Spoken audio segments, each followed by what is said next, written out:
is Hidden Killers with Tony Bruschi. Here now, Tony Bruschi. Imagine waking up in the dead of night to find your child missing, abducted by a man who was already accused of horrific crimes against your own daughter, already in charge, but he's out on bail. You call the police, but the fear drives you into action before authorities can arrive. Moments later, you're confronting the predator on a dark, rural Arkansas road, leading to a fatal outcome. It's exactly what happened to Aaron Spencer, whose desperate actions ignited a heated debate about justice, self-defense, and systematic failures in protecting victims.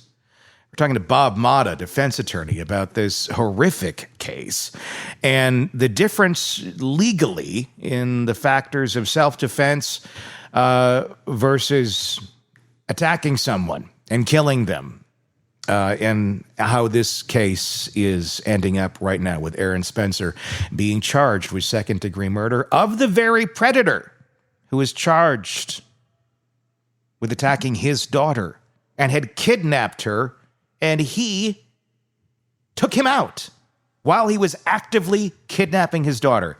Now he is facing charges. Bob, I know we're both really pissed about this one because we're both dads. Yep. We both got girls around the same age as this girl. And yeah, it's kind of insane. This is the second time today I'm going to be pissing off the Arkansas State Police. So, hi, guys. Hi.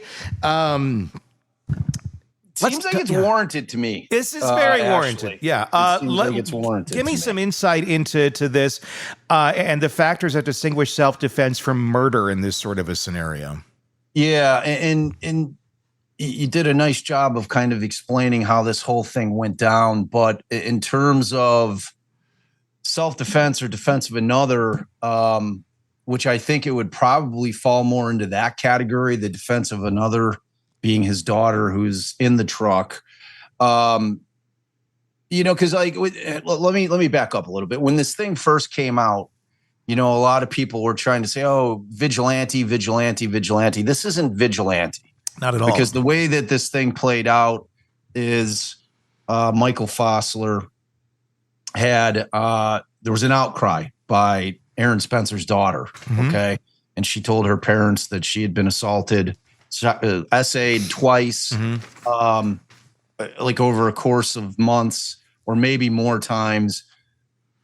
The mother, Heather, immediately calls 911, mm-hmm. reports him. He ends up getting charged. They hammer him with 43 counts from aggravated sexual abuse of a minor, and then stalking and grooming and possession of child pornography, everything relating to Aaron Spencer's daughter. Yeah. And so the judge decides to give this guy who's got high felony charges a $5,000 bond. Okay. $5,000. I'm talking high felonies, man. In Illinois, for that CASM, if you are charged with that and convicted of it, you're doing 20 to 30 years easy. Mm-hmm. If there's multiple occasions, they run consecutively, not concurrently. Mm-hmm. So you're likely in prison for the rest of your life on a couple of charges. Like this guy had 43 charges. He walks out on $5,000. 3 months goes by. So if Aaron Spencer was the vigilante dad, as soon as that guy got out, he would have gone and killed him. That's vigilantism right there. That's vigilantism. Yes. So when you have a situation wherein this guy, Fossler, had been grooming this girl since she was 13 years old, and they had met through a mutual family friend, mm-hmm. A friend that the Spencer family had known for a long time, who they trusted completely. They were unaware that this guy knew these people and that he was around them, mm-hmm. in general. Like if the Spencers were like, if they wanted to, if there was a sleepover or she was going to hang out and play, this guy was like there, unbeknownst to the Spencer family, because they just didn't know that they had a relationship with this guy, because they were two separate things with this one family in the middle. Mm-hmm. So finally, at some point, like I said, the daughter makes the outcry. Initially, who knows what Aaron was thinking, but whatever they decided to do ultimately was to call law enforcement and let the law take its course. Let the system do what it's going to do. And so the system allows this guy out. Within a month, this guy is once again communicating, despite the fact there's a stay away order as a condition of his bond. Those pieces of paper work really well. Yeah, they're so effective. Effective with predators. Yeah. And so this guy starts communicating with the daughter again, sending her money, saying it's for, DoorDash or whatever. Starts grooming her again. Yeah. Starts drawing her back in, this little girl, and ultimately that night, what goes down is that I'm recording something seriously. Can Brent come over? Yeah. So at that point, after the communication is happening, what goes down next is Fossler goes over to the house. Now, how he gets her out, whether it was her coming out, whether it was him coming in and grabbing her out, it doesn't really matter. She's 14. She's not at the age of consent, number one, for any kind of sexual activity. And number two, at that age, she doesn't have the consent of her parents to leave the house at that hour. So either way, your kid's missing. You're going after them. You're going after the dude. So the dog wakes him up. Yeah. Okay. Wakes the family up.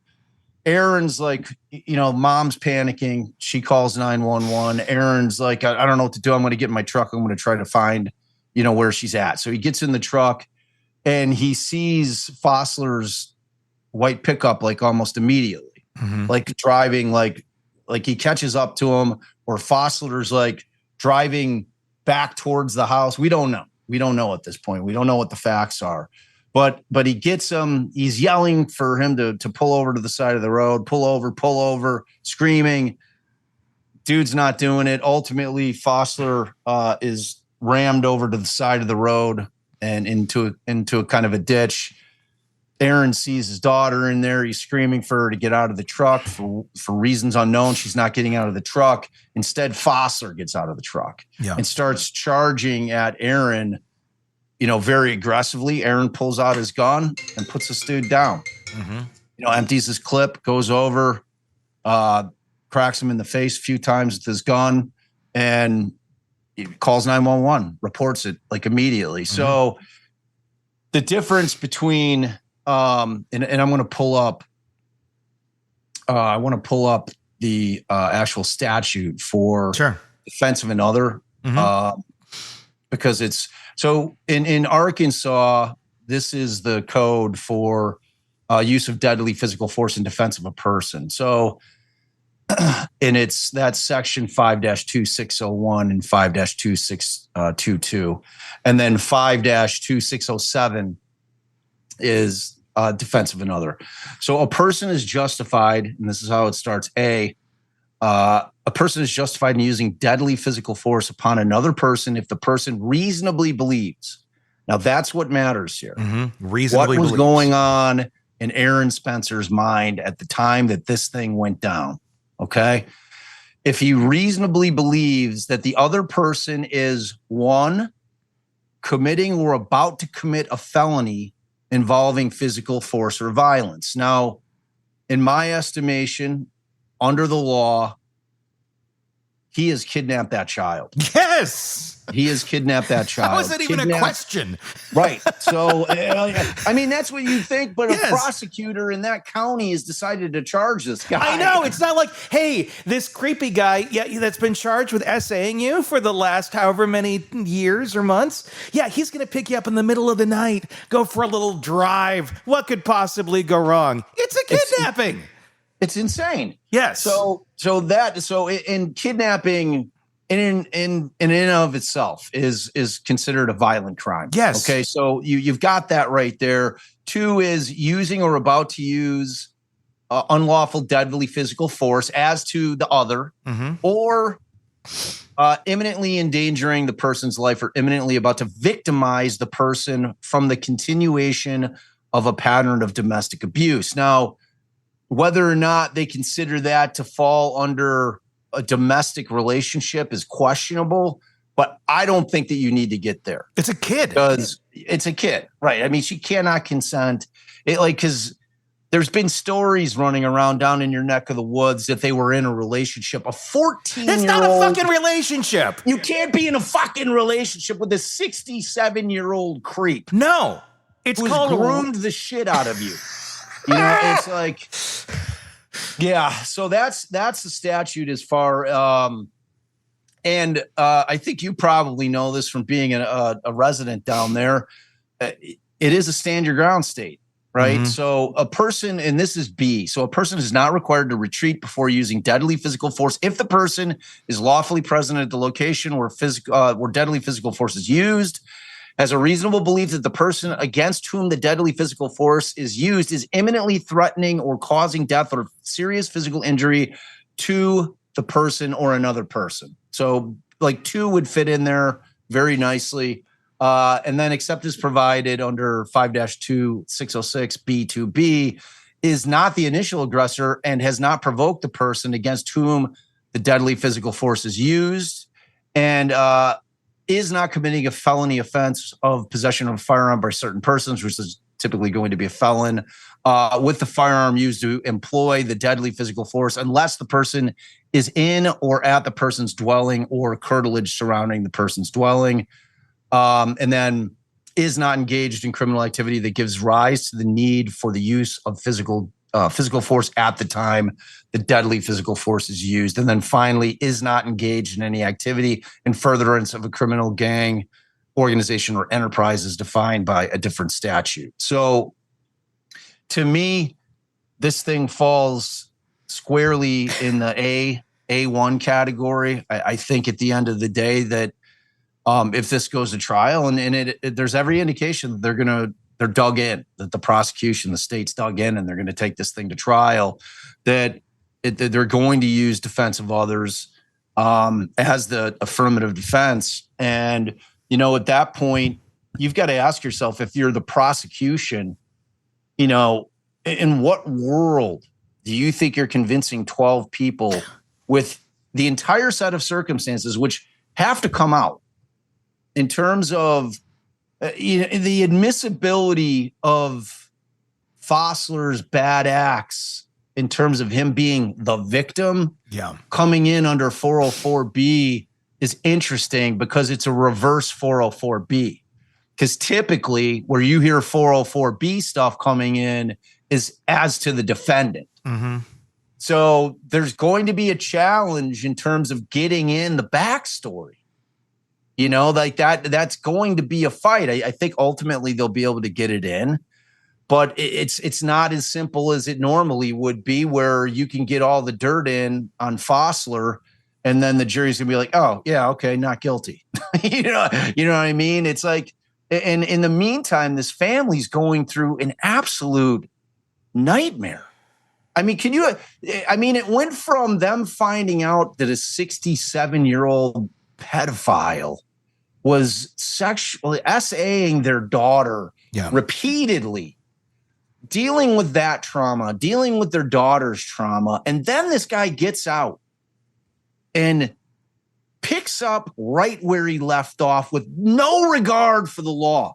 This guy gives zero fucks. Yeah. Zero. Like, how is father or mother, if that's the situation, if you've got a guy who's been arrested and charged for 43 crimes alleging that he had done it to that very person, how is their parent, are you not feeling like this guy's ultimately going to kill my kid?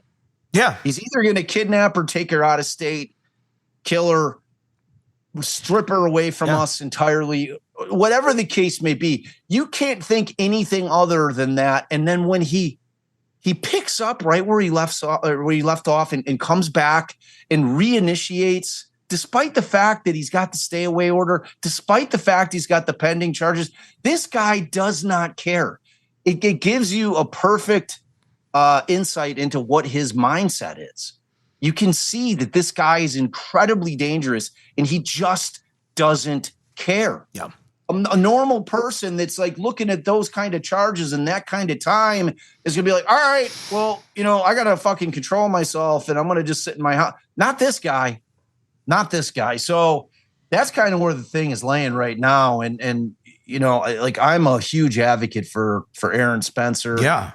I think the charges are unjust. I don't think that it's in within public policy. This wasn't some just Gary Plauché thing where he's waiting in a phone bank while the guy's handcuffed and he puts a bullet in his head. This isn't that. It's just not that. It's utterly insane. I mean, I don't know why he's not getting like an award for taking a predator off the streets in that county. The DA should be praising him before this guy got to more kids, because I'm guessing this isn't the only one that he essayed at some point in his miserable existence. Yep. But instead we're going after him, Arkansas, because we got our shit down here. We got that zero tolerance that Sarah Sanders likes to talk about a lot.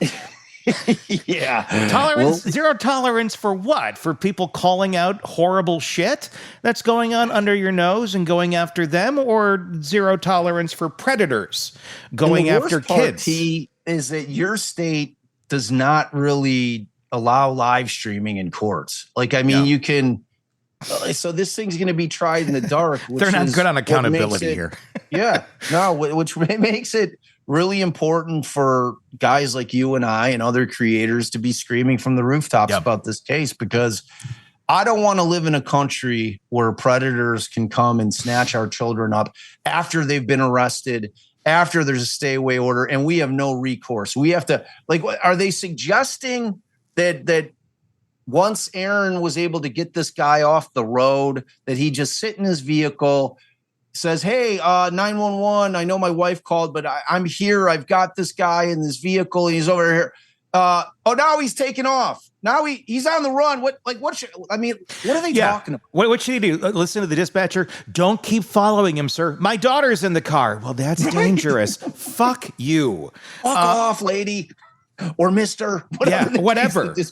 Right. I'm sorry. Yeah. I'm going after honest to God, that father, Aaron Spencer, probably had to have every inch of himself restrained and not going after him once this guy got out on bond. I don't know how as a father I wouldn't be showing up at his doorstep, pistol whipping him and probably emptying a clip or two or three just for good measure. You dead? Let's make sure of it. Let's make sure they can't recognize you. There ain't going to be an open casket for you, asshole. Right. I mean, dude, this guy was like a serious predator. Yeah.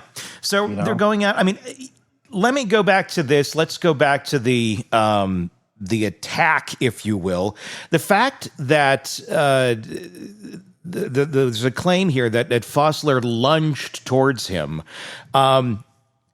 He's being threatened, essentially. Aaron is in a threatening state. He has his weapon on him legally, and he discharges it at the guy who's coming at him, who kidnapped his daughter and essayed her repeatedly and has been charged for it. That's a crime in Arkansas, I guess. What makes no sense to me about any of this is a very conservative state. This is a very pro-gun state. This is a very Trumpy state. You would think that it would be the opposite here, that they'd be like, yay, you're going to be on a flag or, some Confederate money that we're going to sell at the antique store. It's insane that this is where it's at. But does that make a big difference here in this, the fact that he came at him first? I mean, that seems to be justifiable force to use. He didn't just walk up to the car and start popping him. Yeah, I mean, yes. I mean, in terms of I think that's where you can incorporate self-defense. Yeah. In terms of him coming at him. I think whether he's in the car and refusing to release his daughter, or he gets out of the car. I mean, it works either way in my book. Mm-hmm. In my book, if he's got him over, because you just don't know what this guy's going to do. That's why I spent that like minute or so going into what this guy's state of mind. And I'm talking about Fossler. Yeah, is this guy is obviously at a point where he does not give a shit. Yeah. about consequences. And that is the most dangerous person that you can come across, is somebody who does not give a shit about consequences. What are they going to, what is the prosecution going to try and argue here in this case if it makes it to trial? Because this doesn't seem, number one, they're going to have to justify here why he got out on a $5,000 bond, which is insane. And then again, why the charges? I mean, this whole thing just doesn't make sense. How are they going to justify any of this? Especially their own community is outraged by this. Yeah. And the rest of the world will continue to be outraged by this because we're going to keep screaming about it. Yeah. I mean, is this something where, enough public pressure can go on to this and they go, okay, this is really stupid. Somebody needs to step in here and we need to get this off of our books as quickly as possible because this is not going to work out well for us as the state going after this guy. This just seems like an obvious PR nightmare that doesn't seem to make any sense as to why they're pursuing it. Unless, and I have no idea, is someone behind the scenes also in some sort of, I don't know, ring or involved in this sort of activity? I mean, and I'm not accusing anyone, but I'm trying to figure the fuck out. Not to. Why?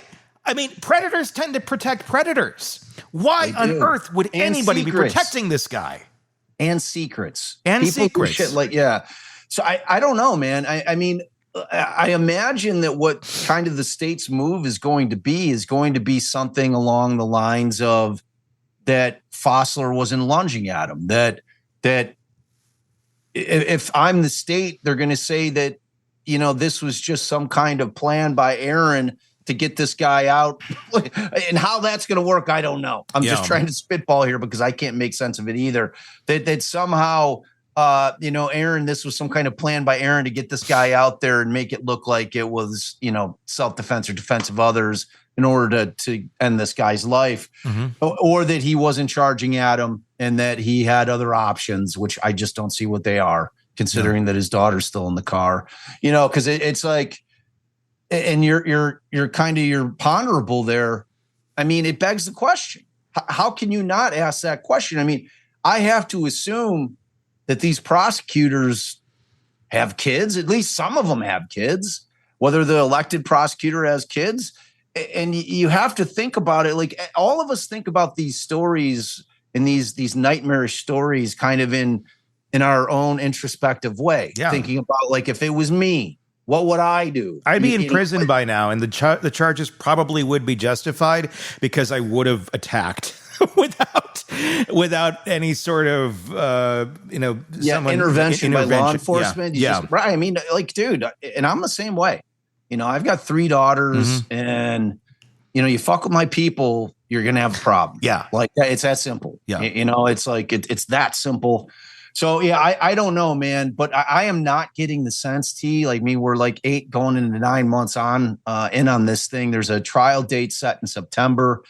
I have a feeling that's going to get kicked. Yeah. But maybe it doesn't. But I am not getting the sense that public sentiment is swaying the prosecutor's office to drop these charges at all. They're so dug in. It's like that typical shit where you get a situation where, because if they think Aaron Spencer's going to plead out to anything, they're fucking nuts. Yeah. Coming at him with the 2nd-degree murder is ridiculous, a classic overcharge. Even if they were to offer a manslaughter, he wouldn't take it. There's no fucking way. I mean, like in my estimation, this was absolutely a justified homicide because I can't think of a more justified homicide. I mean, right. It's hard to come up with a set of facts that really kind of like highlight what a justified homicide is more than this case. Yeah. You know what I'm saying? Like, like if you were to sit there and challenge yourself, say, okay, I want to come up with a bunch of facts wherein, a homicide is justified. And like you would probably pen out something exactly like this. Well, so if somebody came and kidnapped my daughter that they had already been essaying and, had her out of the house at 12:30, 1 o'clock at night. And that, I mean, like that's where you're landing with this thing. Yeah. That is exactly where you're going to be falling with it. So, because I think a lot of people think that every homicide is murder, and that's just not wrong. Homicide is a legal term that's used, and homicides can be justifiable. Yeah. if you are being attacked, you have the right to self-defense. You have the right to defend yourself. If others are being attacked that are in your purview and you have the ability to do something to save that person's life or stop them from serious bodily injury, you have the right to put that perpetrator down, man. So it's like there's avenues in the law that really make it such that cases like this shouldn't go to trial, but oftentimes do, just because they want to leave it to a jury to determine whether or not it was justifiable. You know, I don't know what kind of lobby there is for Michael Fossler. I can't imagine that it's too big. You know, I mean, I'm assuming he has family. NAMBLA is the only one. National Man Boy Love Association, although this is a female. Yeah, good God. Yeah, but I don't know, man. Like I keep trying to figure out. Yeah, no. Yeah, and it was yeah, it's a head scratcher. I just cannot for the life of me figure out like where their end game is in terms of where they think this is going to land. And again, if their move is to try him with every fiber of their being, believing that he's going to be acquitted, and that, you know what, we tried him, the jury of his peers acquitted him, that's that. And then it puts them in the position of a fence rider to where they didn't take a position on it. So like if Fossler's family is beefing, like, oh, because I think he has kids, daughters and shit, man. So, it's like, I wonder how many of them were abused by him. I mean, dude, it's like, it's hard to say. Yeah. It's hard to say. You know, he hails from Indiana, like the little port area. Yeah. So, and he ended up moving out to Arkansas kind of recently. So, I don't know, man. It's a puzzling case, but it's important. It's an important case for us to be squawking about a lot. We need to bullhorn the shit out of this case. Like if this guy gets, because you never know what a jury's going to do. No, you don't. You know what I mean? And you never know how a prosecutor is going to try a case. You know, it's like, think about, I was trying to explain to Allison. She's like, well, like, I'm like, are you kidding? Like the prosecutor can come up with any fucking fakakta theory that he wants. Like that's facts. I mean, look at the Pam Hupp and Russ Faria thing. Like that prosecutor, when she was just dead set that Russ had killed Pam's friend. I sadly can't remember the victim's name in that case. Yeah. And like the shit that she was coming up with, like that he was going to this game night with his friends, and this was some kind of weird pact between this group of gamers. Yeah. The thing about that Pam, woman, it's like, so it's just scary. It's scary. And the Spencer family is going through it. Let's dive into the gag order a little bit, because that was a big thing in this. And it also, it continues to lead us down the road a little bit of why such a gag order on a case like this? Again, unless you're protecting information or someone or facts or other people. I mean, maybe it's absolutely nothing. But again, the gag order was eventually lifted by the Arkansas Supreme Court. But give me some insight. Why was there such a strict, sweeping gag order on this damn thing to begin with? And how did it finally get lifted? So I think the impetus was that Aaron Casanelli, one of Aaron's attorneys, went out and kind of made a statement that echoes exactly what we're screaming, that he's a hero, that any father would have done this, that, this guy's was like a super predator, an apex predator. He was looking at 43 counts of SA and other things, all relating to this same little girl. And like once she made that statement publicly, I think the prosecutor went in and requested the gag. And then the judge, instead of just gagging the parties, which is typically what they'll do if they think it's going to be a high profile case, like they do in most of them, it's like we saw a lot of gag cases recently. And the problem was that she made it so overly broad. She was gagging everybody, public officials, and it was so horribly written, which you come to find out when you read the actual Supreme Court, the Arkansas Supreme Court's opinion, was like a cut and paste job from like a different gag order from a different case, which I believe had been struck down already. So like Cut she and cuts it, paste. like this isn't even her language. She takes it. She's like, oh, what?" Like super overly broad. She was gagging the world from talking about the case. The Arkansas Supreme Court, and the opinion is great, but a concurring opinion in that is worth you taking a few minutes to read to your audience because it's a real body slam of the judge in that case. So ultimately, it was a no-brainer for them. And it does. It still begs the question, why? Because you could have gagged the parties, right? The lawyers and any of the court staff. I mean, that's not that uncommon in high profile cases. So but that's not what she did. She went so far above and beyond that is what the Supreme Court found to be outrageous. And that's why they immediately, without any kind of hesitation, just struck the gag order and said, there you go. This thing's not gagged any longer. So, because I mean, it's like with a gag order, and it seemed like we just weren't going to see any of the documents either. It's like they were trying to try the case in the dark. That thing that I hate so much. It's like we have a right as citizens of this country to know what is going on in our courts.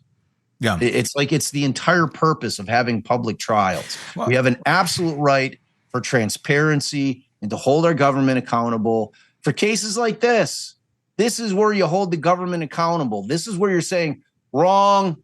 Did the wrong thing here. This guy should not be having to live through the nightmare of a second-degree murder charge hanging over his head for a year or more. Yeah. Pending trial, sitting through a trial with his freedom on the line, with his family living through this fucking nightmare. It's outrageous. Yeah. It's outrageous. That's why you try cases in the public. That's why we have the right to know, because we should be able to, and we have the right to point our finger and tell the government, no, this is wrong.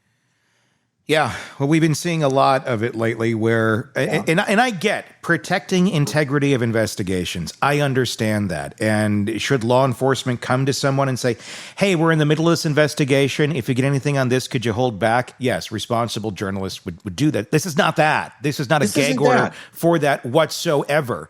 And they're not good at communicating in this state either when it comes to any of that with their citizens or with journalists. Instead, they make these sweeping orders of, we know better than you. And that's it. That's the law. Let's put our big hats on and do a circle jerk. That seems to be what happens quite often. And then you get nightmares like this. I mean, the family couldn't speak out. That clearly violated their First Amendment rights. And it eventually, obviously, was struck by the Supreme Court. But again, what is the purpose of even... I just don't get what's going through some of these prosecutors' heads. I don't know. Man. I mean, it's just, there's great ones out there, and there's some where it's like, who the hell are you protecting?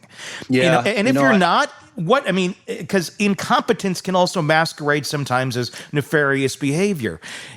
And incompetence can just be incompetence, too. And I'm wondering if it's just that. Are we just dealing with really incompetent people here that are just, well, this is another case, Bill. Let's do this and follow this rule and not really look at the human end of any of this. Yeah. And you know what the thing is, man, when you kind of think about reform in our system, like the criminal justice system, it's hard to try to figure out how to fix these things that we all can see is going on. And frankly, one of my favorite things about the internet is just the ability to access information in a way that we never have been able to in our entire existence. Mm-hmm. Everything's out there for public consumption. And if you have trustworthy sources of information, you're learning things about the system that were just hidden away forever since the beginning of it. Yeah. I mean, if you had a small case in Arkansas in 1980, if this case happened in Arkansas in 1983, I wouldn't know a fucking thing about it. Yeah. Yeah. I mean, the facts, it never would have made it into a Chicago newspaper. It never would have made it onto a Chicago newscast. I would know nothing about it.